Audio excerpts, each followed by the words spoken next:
പ്പെട്ട ഒരു വിഷയമാണ് എടുത്തിരിക്കുന്നത്. എങ്ങനെ സംസാരിക്കണം. നമുക്ക് പലർക്കും അറിയാത്തൊരു കാര്യമാണ് എങ്ങനെ സംസാരിക്കണം.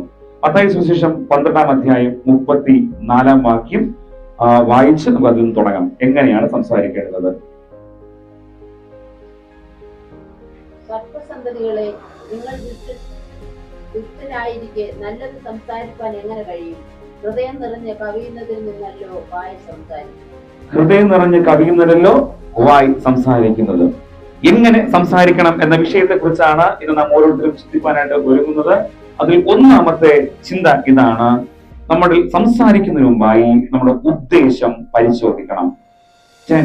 എന്താണ് ഉദ്ദേശം? എന്താണ് സംസാരിക്കുന്നത്? എന്താണ് ഞാൻ പുറപ്പെടുവിക്കുന്നത്? അല്ലെങ്കിൽ ഞാൻ എന്തിനെ കുറിച്ചാണ് പറയുന്നത് എന്ന വ്യക്തമായ ധാരണ ഉണ്ടാകണമെന്നാണ് ഇവിടെ ഓർമ്മിപ്പിച്ചുകൊള്ളുന്നത്. നമുക്ക് അറിയാം, നമ്മുടെ ഹൃദയത്തിൽ നിരൂപിക്കുന്നതിന്റെ പ്രതിഫലനമാണ് നമ്മുടെ അധരങ്ങളിലൂടെ കടന്നു വരുന്നതെന്ന് മനസ്സിലാക്കുകയാണ്. അതുകൊണ്ട് ഹൃദയം എന്ത് ചിന്തിക്കുന്നുവെന്ന് നമ്മുടെ വായ് മറ്റുള്ളവരോട് സംസാരിക്കുമ്പോൾ നമുക്ക് മനസ്സിലാക്കുവാനായിട്ട് സാധിക്കും. അപ്പൊ അതുകൊണ്ട് ഹൃദയത്തിന്റെ സമൃദ്ധിയിൽ നിന്നാണ് വായ് സംസാരിക്കുന്നതെന്നാണ് വേദഭാഗം ഓർമ്മിപ്പിക്കുമ്പോൾ നമ്മുടെ ഹൃദയത്തിന്റെ നിരൂപണങ്ങളെയാണ് ആദ്യം ശരിയാക്കേണ്ടത്. സംസാരിക്കാൻ പഠിക്കണമെന്ന ആഗ്രഹമുള്ളവർക്ക്, നല്ല രീതിയിലുള്ള നല്ല രീതിയിൽ സംസാരിക്കുന്ന വ്യക്തി നല്ല വ്യക്തിത്വത്തിന് ഉടമകളാണ് എന്നുള്ളതാണ്. അപ്പൊ അതുകൊണ്ട് തന്നെ നല്ല രീതിയിൽ സംസാരിക്കുന്ന വ്യക്തി അവരുടെ ഹൃദയത്തിന്റെ നിരൂപണങ്ങളെ ക്രമപ്പെടുത്തണം. അപ്പൊ ഈ നാളുകളിൽ ആത്മീയരായി മുന്നേറുവാൻ ആഗ്രഹിക്കുന്നവരോട് വിശുദ്ധ വേദപുസ്തകം പറയാൻ ആഗ്രഹിക്കുന്നത് ഹൃദയത്തിലെ നിരൂപണങ്ങളെ ക്രമപ്പെടുത്തണം എന്നതാണ്. പലപ്പോഴും നമ്മുടെ ഉപബോധ മനസ്സിലെ പ്രതിഫലനമാണ് അധരങ്ങളിലൂടെ കടന്നു വരുന്നത്. നമ്മുടെ ഉപബോധ മനസ്സിൽ പലപ്പോഴും പലതും ഒളിഞ്ഞിരിക്കും. ചില സമയങ്ങളിലൊക്കെ അതൊക്കെ പുറത്തു വരും എന്നുള്ളതാണ്. അതുകൊണ്ട് തന്നെ ഓർക്കുക, ശ്രദ്ധിക്കുക, വളരെ വ്യക്തമായി ആലോചിച്ച് എന്താണ് ഞാൻ പറയുന്നതെന്ന് ഒരിക്കൽ കൂടി ഒന്ന് ചിന്തിച്ച് പറയുന്നത് നന്നായിരിക്കുമെന്ന് വേദഭാഗം ഓർമ്മിപ്പിക്കുകയാണ്. അപ്പൊ അതുകൊണ്ട് ദൈവവുമായിട്ടുള്ള ഒരു ബന്ധമാണ് നമ്മുടെ ഹൃദയത്തിന്, നമ്മുടെ ജീവിതത്തിന് ഉണ്ടെങ്കിൽ തീർച്ചയായും നമ്മുടെ അധരങ്ങളിലൂടെ എന്തായിരിക്കും കടന്നു വരുന്നത്? ദൈവഗുണമുള്ള വാക്കുകളും പ്രവൃത്തികളും അപ്രകാരമുള്ള ചിന്തകളുമായിരിക്കും നമ്മുടെ വാക്കുകളിലൂടെ കടന്നു വരുന്നത്. ദൈവമായുള്ള ബന്ധം അല്പം പോലും ഇല്ലെങ്കിലോ അങ്ങനെയുള്ള ചിന്തകളായിരിക്കും പലപ്പോഴും നമ്മുടെ വായിൽ നിന്ന് കടന്നു വരുന്നത്. അപ്പൊ നമുക്കിത് തീരുമാനിക്കാം, എന്റെ അധരത്തിലൂടെ എന്ത് വരണം, എന്താണ് ഞാൻ സംസാരിക്കേണ്ടത് എന്ന് സ്വയം ചിന്തിക്കുക. അതിനാദ്യം ക്രമപ്പെടുത്തേണ്ടത് നന്നായിട്ട് പല്ല് വെച്ചതുകൊണ്ട് കാര്യമില്ല, നല്ല പല്ല് വെച്ചതുകൊണ്ട് കാര്യമില്ല. എന്ത് ശരിയാകണം? ഹൃദയം ശരിയാകണം. അപ്പൊ നമ്മുടെ സോഴ്സ് കലവറ എന്ന് പറയുന്നത്, പണ്ട് പത്തായം ഉണ്ടല്ലോ, അറിയാലോ പത്തായം എന്തിനാ ഉപയോഗിക്കുന്നത്?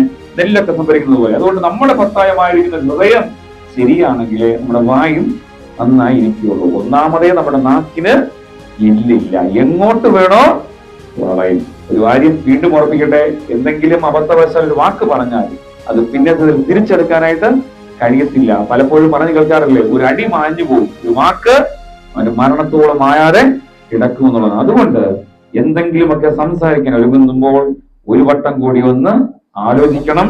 മാത്രമല്ല ദൈവഗുണം എപ്പോഴും നമ്മുടെ ഹൃദയത്തിൽ സംഭരിക്കണം, നല്ലത് സംഭരിക്കണം. അത് മാത്രമേ കവിയത്തുള്ളൂ, മറക്കരുത്.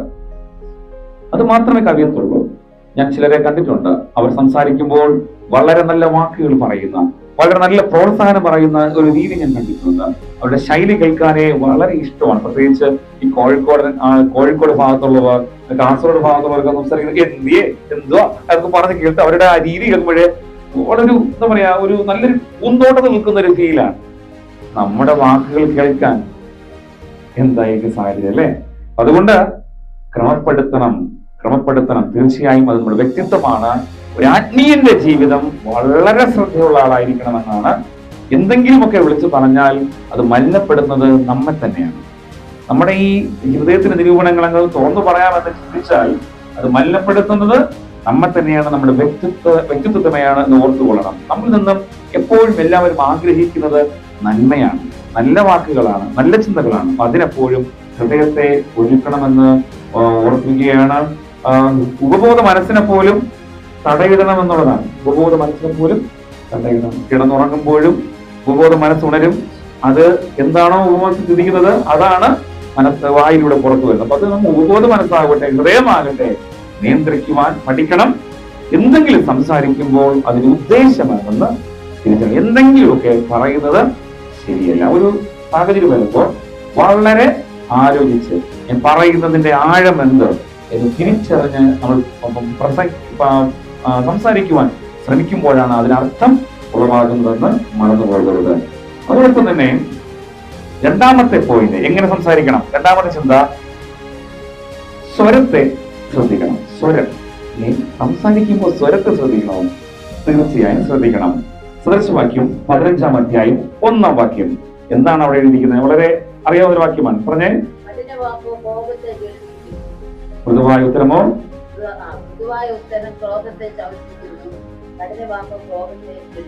അത്ര തന്നെ. മൃദുവായ ഉത്തരം, കോപം എന്നെ കുറിച്ചൊക്കെയാണ് അവിടെ പറഞ്ഞിരിക്കുന്നത് അല്ലെ. അതായത് ശ്രദ്ധിച്ച് കേൾക്കേണ്ട കാര്യം, ആളുകൾ എന്തെങ്കിലും പറഞ്ഞതെന്തെന്നല്ല ആൾക്കാർ ശ്രദ്ധിക്കുന്നത്, എങ്ങനെ പറഞ്ഞു എന്നുള്ളതാണ് ശ്രദ്ധിക്കുന്നത്. ഉദാഹരണം, സ്നേഹത്തിന്റെ ഭാഷയിൽ പറയാം, നീ പോടേ, നീ പോടേ. രണ്ട് രീതിയാണ്. ഒന്ന് സ്നേഹത്തിന്റെ ഭാഷയിൽ പറഞ്ഞു, രണ്ടാമത്തെ ടോൺ അതേ വാക്ക് തന്നെ പറഞ്ഞത് ആക്രോശിച്ചുകൊണ്ടാണ്. അതായത് നമ്മുടെ ടോൺ, ശബ്ദം വളരെ ശ്രദ്ധിക്കണം.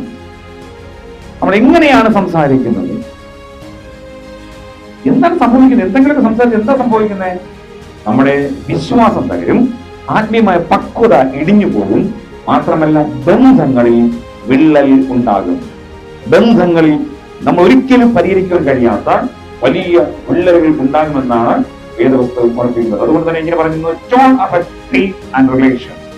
നമ്മുടെ ശബ്ദത്തിന്റെ വ്യത്യാസങ്ങൾ നമ്മുടെ വിശ്വാസത്തെയും അതോടൊപ്പം തന്നെ ബന്ധങ്ങളെയും തകർക്കുന്നു എന്ന് ഓർപ്പിച്ചുകൊള്ളട്ടെ.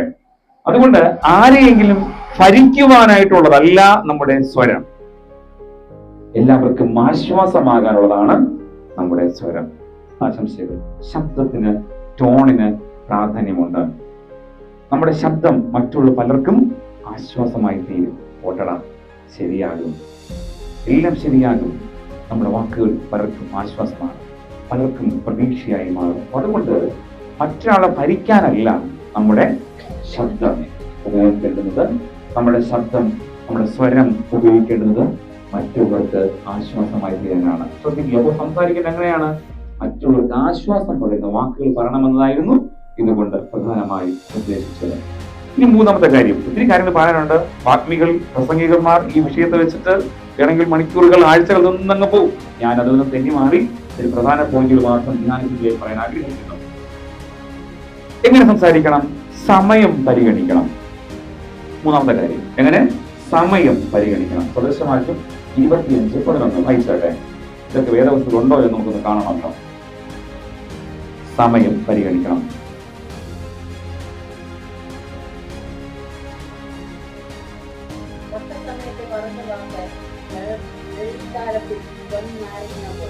തക്ക സമയത്ത് പറഞ്ഞ വാക്ക് വെള്ളിത്താലത്തിലല്ലേ? വെള്ളിത്താലത്തിൽ ഒരു നാരങ്ങ പോലെ. പ്രിയപ്പെട്ടവരെ, സമയത്തിന് വലിയ പ്രാധാന്യം ഉണ്ട്. എപ്പോൾ, എവിടെ, എന്ത് പറയണമെന്ന് നമ്മൾ തിരിച്ചറിഞ്ഞിരിക്കണം. എപ്പോൾ, എവിടെ, എങ്ങനെ. നമ്മൾ ഒരുപക്ഷെ ഒരുപാട് അറിവുള്ള ആളായിരിക്കാം, ഒരുപാട് അനുഭവമുള്ള ആളായിരിക്കാം, ഒരുപാട് കഴിവുള്ള ആളായിരിക്കാം. പക്ഷേ പറയാൻ ഒരു സമയം ഉണ്ട്, പറയാൻ സമയമുണ്ട്. ചിലപ്പോൾ നമ്മുടെ ഒരു വേദിയിൽ ഇരിക്കുമ്പോൾ മറ്റുള്ളവർ പറയുന്നത് തെറ്റായ കാര്യങ്ങളായിരിക്കാം, നമുക്ക് ഒരുപാട് പറയാനുണ്ട്. പക്ഷേ അവിടെ നമ്മൾ നിശബ്ദത പാലിക്കേണ്ടി വരും. ഒരു സമയം വരും, നമ്മുടെ ടൈം, നമുക്കൊരു ടാബ്, ഒരു സമയം തരും.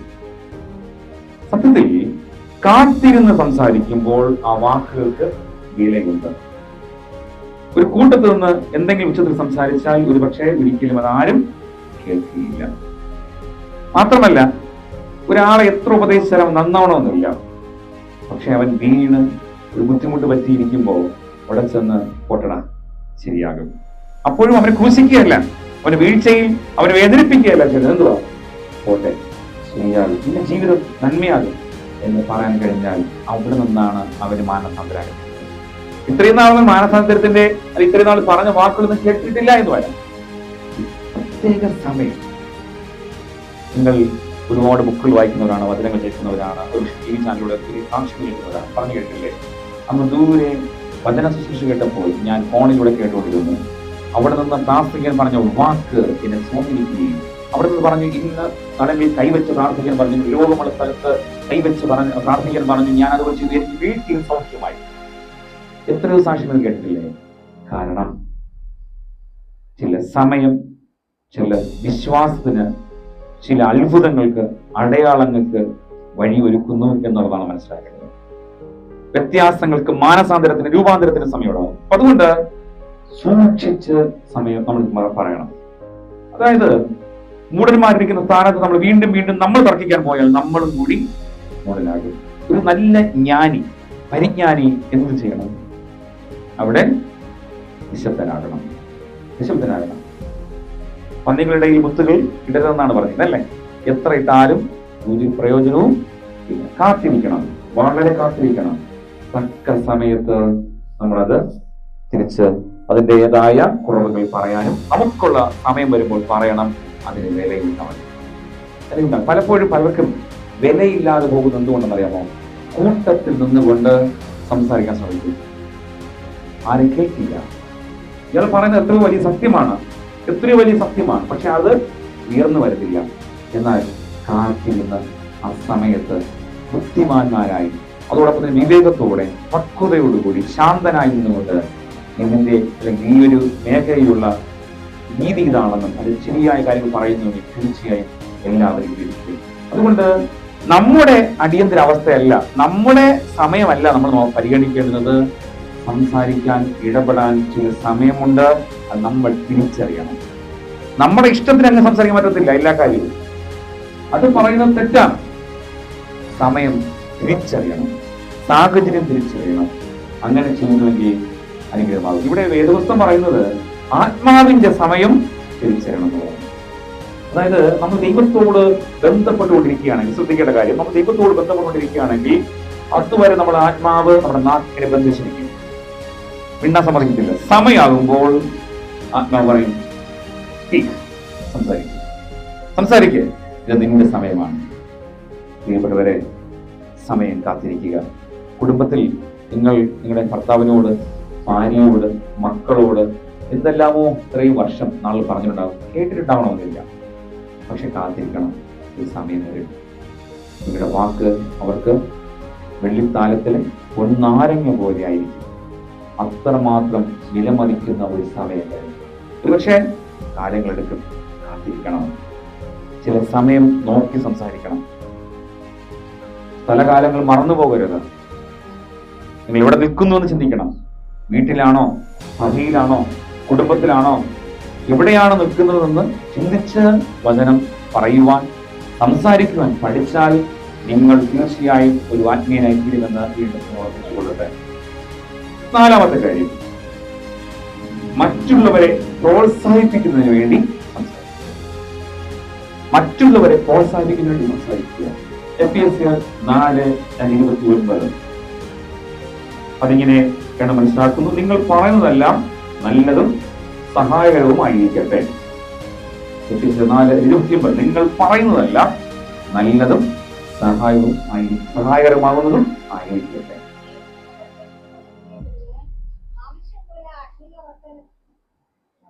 പറയും.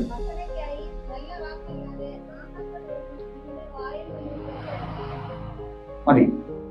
നല്ല അല്ലാതെ ആകാത്തൊന്നും പുറപ്പെടരുത്. മറ്റുള്ളവർക്ക് ആത്മീയ വർധനവ് വരുത്തണം. അതാണ് പറഞ്ഞത്, മറ്റുള്ളവർക്ക് പ്രോത്സാഹനം നൽകുന്ന, ആത്മീയ വർധന നൽകുന്ന വാക്കുകളാകണം നൽകേണ്ടത്. ഇതാണ് നമ്മുടെ ഓരോരുത്തരുടെയും ദൗത്യം. നിങ്ങൾ ദൈവകൃപ അനുഭവിച്ചത് കൊണ്ട് തന്നെ നിങ്ങളുടെ സഹവിശ്വാസികൾ വല്ലാത്ത കഷ്ടതയിലിരിക്കുമ്പോഴും അവരുടെ പറയണം, ശരിയാണ്, ദൈവത്തിനെ കരുതും. അതായത് നമ്മൾ പറയുന്ന ഒരു വാക്കിന് ഭയങ്കര വിലയാണ്. നിങ്ങൾ എപ്പോഴാണ് തിരിച്ചറിയുന്നത് അറിയാമോ? നിങ്ങളൊരു പ്രശ്നത്തിൽ കിടക്കുന്നു എന്ന് ചിന്തിക്കുക, ആയിരിക്കും ചിന്തിക്കുക, എഴുന്നേൽക്കാൻ കഴിയുന്നില്ല, ഭവനത്തിൽ, വീട്ടിൽ, ആശുപത്രിയിലോ രോഗിയായിട്ട് കിടക്കുകയാണ്.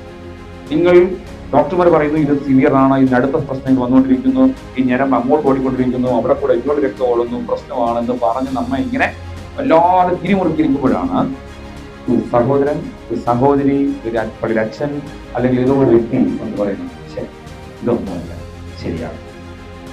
നമ്മൾ അറിയാതെ കിടക്കയിൽ കിടന്നുകൊണ്ട് അയാളുടെ മുഖത്ത് നമ്മൾ നോക്കുന്നുണ്ടെങ്കിലും മനസ്സ് പറയുകയാണ് അതെ ശരിയാണ്, അന്ന് മുതൽ നിങ്ങൾ സൗഖ്യമായി. അതാണ് വാക്കിന്റെ വില. അതുകൊണ്ടാണ് യേശു കർത്താവ് ആകാത്തൊന്നും പറഞ്ഞില്ല. വിശ്വാസത്തോടെ അടയാളങ്ങൾക്ക് അനുഗ്രഹപ്രദമായ വാക്ക് പറഞ്ഞു, ഇപ്പോൾ നീ വിടുതൽ പ്രാപിക്കാം, ഇപ്പോൾ നീ സൗഖ്യം പ്രാപിക്കുക, എഴുന്നേറ്റ് കിടക്കയെടുത്ത് നടക്കുക. പ്രിയപ്പെട്ടവരെ, വിശ്വാസത്തിന്റെ വാക്കുകൾ പറയുവാൻ നമ്മൾ പഠിക്കണം. ഒരുപക്ഷെ നമ്മൾ താഴ്ന്ന് നമ്മൾ മണ്ണെല്ലാം ഒലിച്ചുപോയി വീഴുന്ന താഴ്ന്ന് വീഴാറായി കിടക്കുന്ന സാഹചര്യമായിരിക്കാം. പക്ഷേ സഹോദരനോട്, വിശ്വാസിയോട് മറ്റുള്ളവർ പറയണം ശരിയാകും, അവൻ ശരിയാകുമ്പോൾ നമ്മൾ ശരിയാകും. അതാണ് സത്യം. മറ്റുള്ളവർക്ക് നന്മ ആഗ്രഹിക്കുന്നു, നമ്മുടെ ജീവിതം നന്മയായിരിക്കും. മറ്റുള്ളവരുടെ ജീവിതം എത്രമാത്രം ദുഷിച്ചു മാറണമെന്ന് നമ്മൾ ചിന്തിക്കുന്നു, നമ്മൾ ഇങ്ങനെ ദുഷിച്ചുകൊണ്ടേയിരിക്കും. നമ്മുടെ ജീവിതം ഇങ്ങനെ ദോഷമായിക്കൊണ്ടേയിരിക്കും. നല്ലത് ചിന്തിക്കണം, നല്ലത് പറയണം.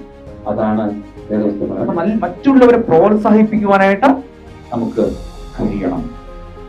ഇന്ന് ഈ വാക്കിൽ ചിന്തിക്കുമ്പോൾ വേറൊരു വിഷയത്തിൽ ചേക്കേറുകയാണ് അസൂയ. ഇന്ന് മറ്റൊരാൾ വളരുന്നത് കാണാൻ ഇഷ്ടമല്ല. പലപ്പോഴും അതൊരു വല്ലാത്തൊരവസ്ഥയാണ്.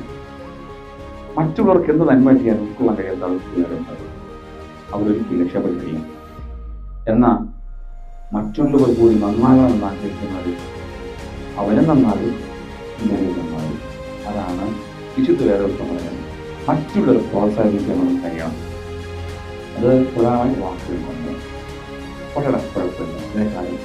ഇതിനെക്കാളും ശരിയാണ്. ഉദാഹരണം, ഒരു സാമ്പത്തികം കുറഞ്ഞ വ്യക്തി അവന് ഉള്ള പൈസ ശേഖരിച്ച് ഒരു പഴയ വണ്ടി എടുത്ത് വരണ വഴിക്കാണ് അത് പഞ്ചറായത്. അപ്പൊ നമ്മുടെ മനസ്സ് പറയും, നിനക്ക് വേറെ പണിയില്ലേടാ, നിനക്കാൾ ഒരു പുതിയ വണ്ടി എടുത്തൂടെ, അല്ലെങ്കിൽ മറ്റൊന്നും ചെയ്തുകൂടെ എന്ന് പറഞ്ഞാൽ കളിയാക്കുന്നു. അവന് മനസ്സ് 1000 മടങ്ങ് താഴോട്ട് പോകും. എന്നാൽ ഇങ്ങനെ പറയാണ്, പോട്ടണ കുഴപ്പമില്ല, ഇതിപ്പോ നീ ഇന്ന് ടയറുണ്ട് പുറത്തോട് പൊട്ടിക്കാണെങ്കിൽ കുറച്ച് ഓട്ടിച്ച് നീ പഠിക്കുമ്പോ ദൈവം നിനക്ക് പുതിയ വണ്ടി തരും. അവനും പറയും അതെ പുതിയ വണ്ടി തരും. പ്രോത്സാഹിപ്പിക്കുന്ന വാക്കുകൾ പറയാൻ കഴിയുന്നവരാണ് ആത്മീയൻ.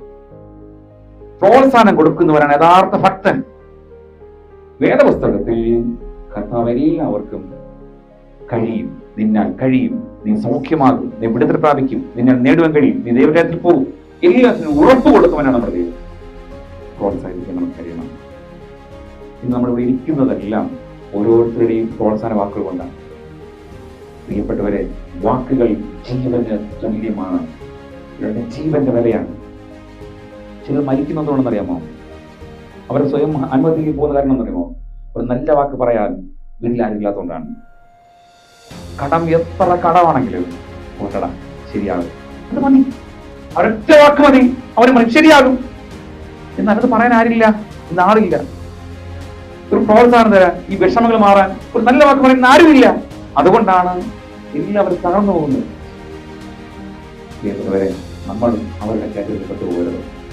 വിശ്വാസിയാണോ, വചനം പറയുന്നവനാണോ, നല്ല വാക്ക് പറയണം, പ്രോത്സാഹിപ്പിക്കണം. തെറ്റുകാരനാണ്, പാപിയാണ്, മദ്യവും മയക്കുമരുന്നിനൊക്കെ അടിമപ്പെട്ടവനാണ്, അവരോട് പറയണം ഓട്ടെ ഓനും തിരിഞ്ഞു വരണേ. നമ്മൾ കൊടുത്തിടണം.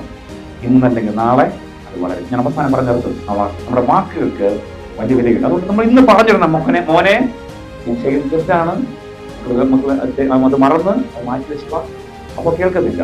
പക്ഷേ ഈ പറഞ്ഞ വാക്ക് വളരെ എന്താണെന്ന് ഞാൻ പറയും. അതുകൊണ്ട് പ്രോത്സാഹിപ്പിക്കണം. പക്ഷെ ഒരിക്കലും കുറ്റങ്ങൾ വിളിച്ച് പറയണ്ടേ, അതിനാ ഞാൻ നേരത്തെ പറഞ്ഞ സമയമുണ്ടെന്ന്. ഒരു സമയമുണ്ട്, എല്ലാം ഓടി തകർന്ന് പഞ്ചറായി വരുമ്പോ പറയണം മോനെ. അതിനു മുമ്പ് ഒരു വാക്ക് നമ്മൾ പറഞ്ഞിട്ടിരിക്കും, അവൻ അവിടെ ചിന്തിച്ചു തുടങ്ങും. അപ്പോൾ പറയാനുള്ള നമുക്ക് അവസരം നമുക്ക് വീണ്ടും കിട്ടും. പറയണം പോകുന്ന വഴി അവനെ തെറ്റാണ്. ഈ അങ്കിൾ പറയുന്നതിൽ, ഈ ആന്റി പറയുന്നതിൽ എന്തോ ഒരു കാര്യമുണ്ട്. സമയം നോക്കി ചെയ്യണം. ഒരിക്കൽ കൂടി അവസാനമായി നടത്തുന്നത് അഞ്ചാമത്തെ പോയിന്റ്, സംസാരിക്കുന്നതിന് മുമ്പ് ഒന്നുകൂടി ഒന്ന് ശ്രദ്ധിക്കണം. നമ്മൾ അടുക്കളയിൽ പാചകം ചെയ്യുന്നു, കറണ്ടില്ല, പക്ഷെ നോക്കി പറക്കിയാണ് ചെയ്യുന്നത്. വിളിച്ചു രാവിലെ വീടിന് എവിടേക്കും കാണാത്തതുകൊണ്ട് അഡ്ജസ്റ്റ് ചെയ്ത് നമ്മൾ തക്കാളി കറി ഉണ്ടാക്കിയാണ്. മുളക് പൊടി ഇരിക്കുന്ന സ്ഥലത്ത് മുളക് പൊടി കയ്യിലെടുത്തിട്ട് ഇടുന്നതിന് ഒന്ന് മണപ്പിച്ചു വെക്കും. ചിലപ്പോൾ ഒന്നുകൂടെ കുഞ്ഞു നോക്കി മുളക് പൊടിയാണോ, ഒന്നുകൂടി ശ്രദ്ധിക്കുക. എനിക്കറിയാം സ്ഥിരമായി വെക്കുന്ന പെട്ടിയാണ്, സ്ഥലമാണ്, എങ്കിലും മുളക് പൊടിയാണോ എന്നോട്ടിലിടുള്ളൂ. അതിന് പുറത്തില്ല. സൂക്ഷിക്കുക. ഒരു സൂക്ഷ്മത ഉണ്ടാകും. അതായത് സംസാരിക്കുന്നത് ഒന്നുകൂടി ഒന്ന് ശ്രദ്ധിക്കും. ഒരു വാക്ക് മതി എല്ലാം തകരാൻ. സൂക്ഷിക്കണം. ഇവിടെ യാക്കോബ് 1:19 എന്താ പറയുന്നത്? യാക്കോബ് 1:19 കേൾപ്പാൻ വേഗതയും ഞാൻ ഒരു 2 പോയിന്റ് മതി. കേൾക്കാൻ എന്തുണ്ടാവണം? വേഗത ഉണ്ടാവണം. കേൾക്കാൻ താമസം. അതിന് ഇപ്പോഴത്തെ പ്രശ്നം. എല്ലായിടത്തും പ്രശ്നം അത് തന്നെയാണ്. ഗവൺമെന്റ് പ്രോബ്ലം പ്രശ്നം അത് തന്നെ, പള്ളിയിലെ പ്രശ്നം അത് തന്നെ, നാട്ടിലെ പ്രശ്നം അത് തന്നെ, ഭർത്താവ് ഭാര്യയും പ്രശ്നം അത് തന്നെ. കേൾക്കാൻ ഇത്തിരി വേഗത കുറവാണ്. കേൾക്കാൻ വേഗത ഉണ്ടാവണം, എന്നാൽ സംസാരിക്കാൻ താമസം ഉണ്ടാകണം. മറക്കരുത്. ഇതാണ് നമ്മുടെ ഇന്നത്തെ വിഷയത്തിലെ പ്രധാന പോയിന്റ്. ഇത് കയ്യിൽ പിടിച്ചാൽ, നിങ്ങൾ മുറുകെ പിടിച്ചിരുന്ന നിങ്ങൾ ഏതായിട്ട് പോകും, ഇല്ലെങ്കിൽ ഏതായിട്ട് പോകില്ല. അല്ലാതെ പള്ളിയിൽ എത്ര വിളിച്ചാലും അവിടെ കുരിച്ച് പുതിയ കുരിച്ച് സ്വർണ്ണ കുരിച്ച് കൊണ്ടുവച്ചാലും സുഖത്തിൽ പോകില്ല. കർത്താവ് പറയുക, ദൈവമേ ഈ പറഞ്ഞൊന്നും ജീവിതത്തിൽ ആരെയും കേട്ടിട്ടില്ല. പറയാനാണെങ്കിൽ പിന്നെ PT ഉഷയേക്കാളും അപ്പുറമാണ്. അതുകൊണ്ട് നിന്റെ കാര്യത്തിൽ കുറച്ച് ക്രമമുണ്ടെന്ന് കർത്താവ് പറയും. കേൾക്കുക എന്ന് പറയുന്നത് പലപ്പോഴും ഞാൻ പ്രസംഗിച്ചിട്ടുണ്ട്. എന്തുവാ? Counselling term. കേൾക്കുക, കേൾക്കുക, കേൾക്കുക. ഇന്ന് ഈ ലോകത്തിൽ കേൾപ്പാൻ ആരുമില്ല. പ്രശ്നങ്ങൾ കേൾക്കാനായിട്ട് ആരുമില്ല. ഒരു ചെവി കോർത്ത് നിൽക്കുവാൻ, ഒന്ന് നെഞ്ചു തരുവാൻ, നമുക്കൊരു തോള് തരുവാനായിട്ട് ഇന്ന് ആരുമില്ല. അതാണ് ഏറ്റവും വിഷയം. കേൾക്കാൻ നമുക്കൊരു മനസ്സുണ്ടാകണം. മറ്റൊരാളെ കേൾക്കാൻ, മറ്റൊരു അംഗീകരിക്കുവാൻ, നമ്മുടെ പ്രശ്നങ്ങളിൽ നമുക്കൊന്ന് കൂടെ ആയിരിക്കുവാൻ നമുക്ക് മനസ്സുണ്ടാക്കി. അത് വളരെ അനുഗ്രഹമാണ്. അപ്പോൾ കേൾക്കാൻ പെട്ടെന്ന് കേൾക്കണം. വചനം കേൾക്കാൻ വേണ്ടി പറയുമ്പോൾ വചനം എങ്ങനെ ഏത് രീതിയിൽ കേൾക്കുന്ന അറിയില്ല. അതുകൊണ്ടാണ് കേൾപ്പാൻ ചിലർ കേൾക്കട്ടെ എന്ന് പറഞ്ഞ് കർത്താവിന്റെ പണ്ടേ അറിയുക. എത്ര പറഞ്ഞാലും നന്നാവും. നരകത്തോട് പോകണം, നരകത്തോട് പോകും. കർത്താവ് അറിയാം. അതുകൊണ്ടാണ് പറഞ്ഞത് കേൾപ്പാൻ ചെറിയുള്ളവർ കേൾക്കട്ടെ. ഇതുവരെ കേൾക്കാൻ വേഗത വേണം, എന്നാൽ സംസാരിക്കാൻ ഒത്തിരി ചിലരുടെ വാക്കുകൾ, രീതികൾ, ഇടപെടലുകളൊക്കെ പലപ്പോഴും പലർക്കും ദുർഗന്ധം വഹിക്കുന്ന രീതിയാണ്. അതുകൊണ്ട് തന്നെ വളരെ സാവധാനത്തോടെ ആലോചിച്ച് കാര്യങ്ങൾ പറയുക. എന്തെങ്കിലുമൊക്കെ വിളിച്ച് പറഞ്ഞാൽ, എന്തെങ്കിലുമൊക്കെ ആവോട് ചിന്തിച്ചാൽ ഒരിക്കലും ആകില്ല. എത്ര നമ്മൾ മത്സരിച്ചാലും പൊന്നാരങ്ങ പോലെ പറയുന്ന വാക്കുകൾക്ക് എന്നും വിലയുണ്ട്. എത്ര പറഞ്ഞാലും വളരെ ശ്രദ്ധിച്ച് ബുദ്ധിയോടെ ജ്ഞാനത്തോടെ പറയുന്ന വാക്കുകൾ. ഇന്ന് നിങ്ങൾ അങ്ങനെ പറയുന്നവരെ പറിച്ച് നമ്മൾ പറയുന്നതുവാ?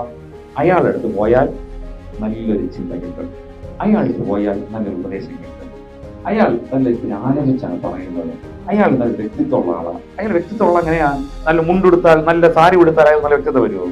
ഇല്ല. അയാൾ കറുത്തവനായാലും വെളുത്തവനായാലും ഏത് ജാതിയിൽപ്പെട്ടവനായാലും ആലോചിച്ച് വിവേകത്തോടെ കാര്യങ്ങൾ കളക്ട് ചെയ്യുന്ന സമയം വേണം കേട്ടോ. എന്തെങ്കിലുമൊക്കെ പറയുന്നതിനും എന്ത് ചെയ്യണം? കളക്ഷൻ ഉണ്ടാവണം. നമുക്കിന്ന് അതില്ല, പരിജ്ഞാനമില്ല, അനുഭവമില്ല, കളക്ഷൻ ഇല്ല. കാര്യങ്ങൾ ചെയ്യുന്നതിന് മുമ്പ് നമ്മുടെ ഈ ജഡ്ജി കോടതിയിൽ എന്ത് ചെയ്യുന്നറിയാമോ? കേസ് ഭിന്നത്തിൽ മാറ്റിവെക്കുന്നു. എന്തിനാ മാറ്റിവെക്കുന്നത്?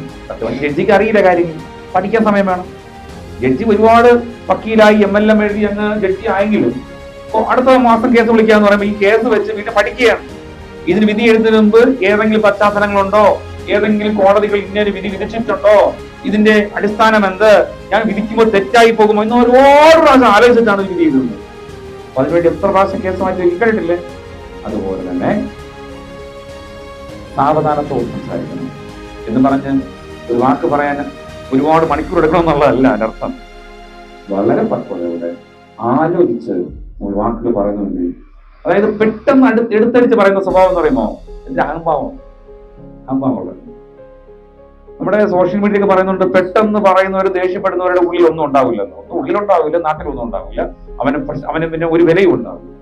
പെട്ടെന്ന് വില വിളിച്ചു പറയും, ഞാൻ എന്നൊക്കെ പറഞ്ഞ് പറയുമ്പോഴേ അതോടെ തീർന്നു അവന്റെ വില. ചിലർ പറയും, അയ്യോ അയാള് പാവമാണ്, മനസ്സിലൊന്നുമില്ല, എല്ലാം തുറന്നടിച്ച് പറയും. അത് തന്നെ അവന്റെ വ്യക്തിത്വം സ്വയം ഇല്ലാതാക്കുന്ന തുല്യമാണ്. എന്നാൽ വളരെ സുരക്ഷിതമായി, വളരെ ശാന്തനായി നല്ലത് പറയാൻ ചില സമയമെടുക്കും. ഞാൻ ചിലരെ എനിക്കറിയാം, എന്തെങ്കിലും പറഞ്ഞാൽ മറുപടിക്ക് ഇങ്ങനെ ചിരിച്ചുകൊണ്ടിരിക്കും. എന്നിട്ട് ആലോചിച്ച് നല്ലൊരു മറുപടി പറയും. അത് മറുപടിയായിരിക്കും. അതിനകത്ത് അങ്ങോട്ടോ ഇങ്ങോട്ടോ കൂട്ടാനോ കുറയ്ക്കാനോ കാണത്തില്ല. ഒന്നും പിന്നെ തിരിച്ചു പറയാൻ കാണത്തില്ല. അതുപോലെ നല്ല മറുപടി പറയാനായിട്ട് നമ്മൾ ഒരുങ്ങണം. കുടുംബത്തിൽ സാവധാനത്തോടെ മറുപടി പറയണം. ഭർത്താവ് എന്തെങ്കിലും പറഞ്ഞാൽ തിരിച്ച് 110 മൈലിൽ തിരിച്ച് പറയും. അതുകൊണ്ടാണ് പാത്രങ്ങളൊക്കെ ആകാശത്തോടെ പറക്കുന്നത്. അതുകൊണ്ടാണ് കുടുംബ കോടതികളിൽ ഒരുപാട് കേസുകളൊക്കെ നടക്കുന്നത്. വളരെ സാവധാനത്തോടെ ആലോചിച്ച് സൂക്ഷിച്ച് പറയണം. ഭർത്താവൻ എന്ത് പറയുന്നു, ഭാര്യ എന്ത് പറയുന്നു എന്നുള്ളത് ദൈവം കണ്ടുകൊണ്ടേ ഇരിക്കുകയാണ്. ആദ്യം ദൈവം കാണും, ഇത് നാട്ടുകാരും കാണും. അതാണ് ഇപ്പോഴത്തെ സാഹചര്യം. അതുകൊണ്ട് സൂക്ഷിച്ച് സാവധാനത്തോടെ പറയുക. ഞാൻ വീണ്ടും പറയട്ടെ, കേൾക്കുക എന്നത് സ്നേഹത്തിന്റെ ഒരു പ്രവൃത്തിയാണ്. സ്നേഹത്തിന്റെ ഒരു പ്രവൃത്തിയാണ്. കേൾക്കാൻ മനസ്സുള്ളവർ തീർച്ചയായും നല്ലൊരു ജ്ഞാനിയും വിവേകിയും നല്ലൊരു ഉപദേശിയും അതോടൊപ്പം തന്നെ മറ്റു സഹായിയുമായിരിക്കുമെന്ന് ഓർക്കുക. സ്നേഹത്തിന്റെ വലിയൊരു പര്യായം കൂടിയായിരിക്കും. സ്നേഹത്തിന്റെ പര്യായമായിട്ട് കാണാം. നിങ്ങൾ എല്ലാവരും കേൾക്കുകയല്ലേ? അപ്പൊ അതുപോലെ നമ്മുടെ സങ്കടങ്ങൾ കേൾക്കാൻ കർത്താവിന് കഴിയും. അത് സ്നേഹത്തിന്റെ പര്യായം തന്നെയാണ്. ഇവിടെ യോഹന്നാൻ സുവിശേഷം 4-ാം അധ്യായം 1 മുതൽ 26 വരെയുള്ള വേദഭാഗങ്ങളിൽ അവിടെ ശമരിയ സ്ത്രീ വെള്ളം കോരാൻ വരുന്ന ഒരു ചരിത്രമുണ്ട്. അവിടെ നടന്ന ആ ചരിത്രത്തിൽ നിന്ന് ഈ പറഞ്ഞ കാര്യങ്ങളെല്ലാം അവിടെ സംഭവിച്ചു. അവിടെ യേശു ശമരിയ സ്ത്രീ രണ്ടുപേരും തമ്മിൽ മീറ്റ് ചെയ്യുന്ന സമയത്ത് സ്ത്രീയുടെ കുറവുകളെ നന്നായിട്ട് അറിഞ്ഞ കർത്താവ് അവിടെ ഉണ്ടായിരുന്നു. പക്ഷേ യേശു ക്രിസ്തുവിന്റെ അവളുമായിട്ടുള്ള സംസാരത്തിലെ ഉദ്ദേശം എന്താണെന്നറിയാമോ? അവളെ ഒന്ന് കുറ്റപ്പെടുത്തി ഇവിടെ തന്നെ ഹീറോയിസം സ്ഥാപിക്കുകയല്ല, അവളിൽ ഒരു മാനസാന്തരം പുനഃസ്ഥാപനം ഉണ്ടാക്കിയെടുക്കുക എന്നതായിരുന്നു കർത്താവിന്റെ സംസാരത്തിലെ ഉദ്ദേശം. നമ്മുടെ ചോദ്യം ഇന്നത് ഇതായിരുന്നു: എങ്ങനെ സംസാരിക്കണം? നമ്മുടെ സംസാരത്തിൽ എന്തായിരിക്കണം? മറ്റുള്ളവരെ കുറ്റപ്പെടുത്തി നാം സ്വയം കേവനാകുകയല്ല, മറ്റുള്ളവർക്ക് ഒരു പുനഃസ്ഥാപനം, പുനർചിന്തനം, അല്ലെങ്കിൽ അവരിലൊരു ആത്മീയ ദർശനം ഉണ്ടാവാൻ നമ്മൾ കാരണമാകണം. ഇതായിരുന്നു കർത്താവിന്റെ ഒന്നാമത്തെ ലക്ഷ്യം. 2, കർത്താവിന്റെ സ്വരം എന്തായിരുന്നു? ആക്രോശമായിരുന്നു, ദേഷ്യമായിരുന്നു? അല്ല, വളരെ സൗമ്യവും വളരെ ആകർഷവുമായിരുന്നു. നമ്മുടെ ശബ്ദം നല്ല ആകർഷകമാകണം. മനസ്സിലായോ? ആകർഷം. അതിനുവേണ്ടി എന്ത് ചെയ്യണം? ശീലിക്കണം. എല്ലാവരോടും സൗമ്യമായി പെരുമാറാൻ പഠിക്കണം, സൗമ്യമായി സംസാരിക്കണം എന്ന് പറഞ്ഞ് ശബ്ദം താഴ്ത്തി ആരും കേട്ടത് പറയരുത് എന്നുള്ളതല്ല അർത്ഥം. സൗമ്യതയുടെ അനുഭവം നമ്മൾ ശീലിക്കുവാനായിട്ട് കഴിയണം. ഒടുവിൽ വീണ്ടും പറയും, നമ്മൾ സമയത്തെ കുറിച്ച് പറഞ്ഞല്ലോ. ഇവിടെ യേശു കർത്താവ് ആ സ്ത്രീ പറയുന്നത് തീരുന്നത് വരെ കേട്ടുകൊണ്ടിരുന്നു. അതാണ് ശ്രദ്ധിക്കേണ്ടത്. എന്നിട്ടാണ് യേശു കർത്താവ് സംസാരിച്ചത്. ശ്രദ്ധിക്കുക, യേശു കർത്താവ് ആ സ്ത്രീ അവളെ കാര്യങ്ങളൊക്കെ പറയണം. അയ്യോ, ഞാൻ അങ്ങനെയാണ്, ഞാൻ ഇങ്ങനെ ശബരി സ്ത്രീയാണ്, ഞാൻ യോഗ്യതയില്ല, അങ്ങനെയാണ് ഇവർ പറയുന്നത് കേട്ട് അവളെ നിർത്തി എന്ന് പറഞ്ഞപ്പോൾ സംസാരിച്ചു. അതങ്ങനെയാണ്. ഈ ശീലം നമുക്ക് ഉണ്ടാവണം. ആരൊക്കെ ഒന്ന് പറയുമ്പോൾ അതിന്റെ പുറത്ത് പറഞ്ഞുകൊണ്ടിരുന്ന ഒന്നും ആകുന്നില്ല. ഇവിടെ യേശു കർത്താവ് ചെയ്തത് അവൾ പറയുന്നത് തീർന്നവരെ കേട്ടു. അവൾ എന്ത് പറഞ്ഞോ, നന്മയോ തിന്മയോ, തീർന്നു. എന്നിട്ടല്ലേ ഇനി ഞാൻ പറയാം എന്ന് പറഞ്ഞ് കർത്താവ് തുടങ്ങി കാര്യങ്ങൾ അവതരിപ്പിച്ചുകൊണ്ടാണ്. മാത്രമല്ല, യേശു കർത്താവ് വാക്കുകളിലൂടെ അവൾ എന്താ ചെയ്തേ? പ്രോത്സാഹിപ്പിക്കുകയാണ് ചെയ്തത്. ശരി, നീ അങ്ങനെയുള്ളവളൊക്കെ തന്നെയാണ്, പക്ഷേ നീ പുറംജാതിക്കാരിയാവും എന്ന് തന്നെയാകട്ടെ എന്ന് അവിടെ പറയുക മാത്രമല്ല, പ്രോത്സാഹിപ്പിക്കുകയും അവളിൽ ഒരു മാനസാന്തരത്തെ ഉളവാക്കുകയും ചെയ്തു എന്നുള്ളതാണ്.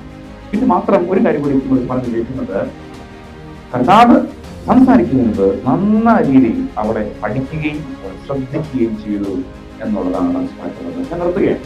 പ്രിയപ്പെട്ടവരെ, ഞാൻ ഇനി ഇന്നത്തെ അവസാനത്തെ ഒരു നല്ലൊരു ചിന്ത മാത്രം പറഞ്ഞു നിർത്താനായിരിക്കുക. നമ്മുടെ വാക്കുകളെ കുറിച്ച് ഇങ്ങനൊരു ചിന്തയുണ്ട്. Words are not just a sound, they are seeds. എന്താണ് അർത്ഥം? നമ്മുടെ വാക്കുകൾ വെറും ഒരു ശബ്ദമല്ല, അത് അനുഗ്രഹിക്കപ്പെട്ട വിത്തുകളാണ്. അനുഗ്രഹിക്കപ്പെട്ട വിത്തുകളാണ്. അതുകൊണ്ട് സൂക്ഷിച്ച് വിത്തുകൾ തരണം.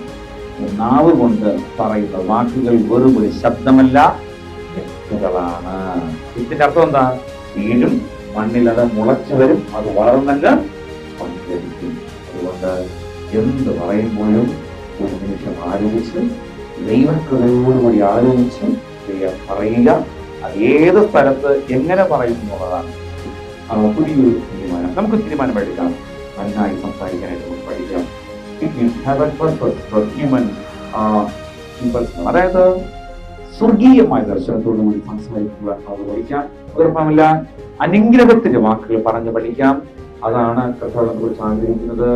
സത്യം സംസാരിക്കുവാൻ വേണ്ടി എപ്പോഴും നമുക്ക് നാവുകളെയും നമ്മുടെ സംസാര ശൈലികളെയും പരിശീലിക്കുവാനായിട്ട് സാധിക്കട്ടെ. ഇല്ലെങ്കിൽ സംസാരിക്കാൻ പഠിക്കൂലല്ലേ നിങ്ങളെല്ലാം നന്നായി സംസാരിക്കുന്നവരാണ്, നന്നായിട്ട് പെരുമാറാൻ കഴിയുന്നവരാണ് എന്ന് ഞാൻ വിശ്വസിക്കുന്നു. എന്റെ വചനം ഇവിടെ പൂർത്തിയായിരിക്കുന്നു. തീർച്ചയായും ഇനി ദൈവത്തോടാണ് നമ്മൾ കണക്ക് പറയുന്നത്. കർത്താവ് എന്ന് പറഞ്ഞ പോലെ എല്ലാം നിവൃത്തിയായി. ഞാൻ പറയുന്നത് ഈ വചനത്തോടുകൂടി ഈ ചിന്തയെക്കുറിച്ച് ഞാൻ പറയുന്നത് നിവൃത്തിയായി. ഈ ഞാൻ ഉൾപ്പെടെ ഈ മാറ്റങ്ങൾ, ഈ വിത്തുകൾ, ഇന്ന് ഞാൻ പറഞ്ഞ വാക്കുകളെല്ലാം ഒരു വിത്താണ് അല്ലേ? വിത്താണ്. അത് വളരെ തോറും നമ്മുടെ ശൈലിയിൽ വ്യത്യാസങ്ങൾ വരുന്നത്. പലപ്പോഴും നമ്മളൊക്കെ അങ്ങ് ലോകത്തിന് അനുകൂലമായി ജീവിക്കുകയാണ്. ശൈലികൾ വളരെ മോശമാണ്. എന്നാൽ ജീവിക്കാം, നമ്മുടെ രീതികൾ മാറ്റിയെടുക്കാം, ദൈവഗുണമുള്ള വാക്കുകൾ പറയാം, പ്രാർത്ഥിക്കാം, പക്വതയോട് സംസാരിക്കാം, നല്ല വ്യക്തിത്വമായി തീരുവാൻ നമ്മുടെ വാക്കുകൾ, നമ്മുടെ സംസാര ശൈലി നമ്മെ സഹായിക്കട്ടെ എന്ന് ഓർപ്പെടുത്തിക്കൊണ്ട് പ്രാർത്ഥിക്കാം.